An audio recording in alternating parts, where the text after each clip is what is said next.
আচ্ছা, বর্তমানে রয়েছে আমি মৌচাক রেল স্টেশনে, এবং মৌচাক রেল স্টেশন সচরাচর ইন্টারসিটি ট্রেনের স্টপেজ নাই, বাট আপনারা দেখতে পাচ্ছেন একটা ইন্টারসিটি ট্রেন এখানে দাঁড়াইছে।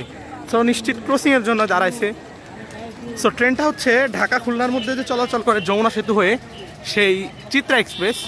আরও ভালোভাবে দেখাই, এই যে চিত্রা।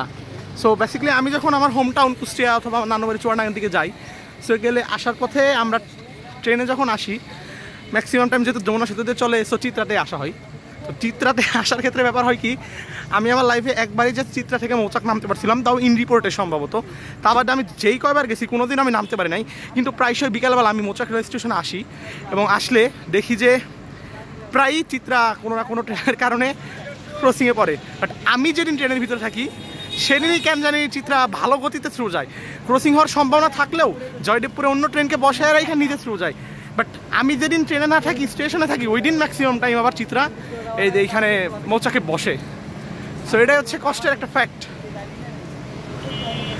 আর চিত্রাকেও বেনাপোলা সুন্দরবনের মতো এই রুটে আর দেখা যাবে না হয়তো, কারণ খুব শীঘ্রই সিদ্ধান্ত আসছে যে পদ্মা সেতু দিয়ে যে নড়াইলের রুটটা আসতেছে ওই দিক দিয়ে চলবে এই চিত্রা, সুন্দরবন, বেনাপোল সব।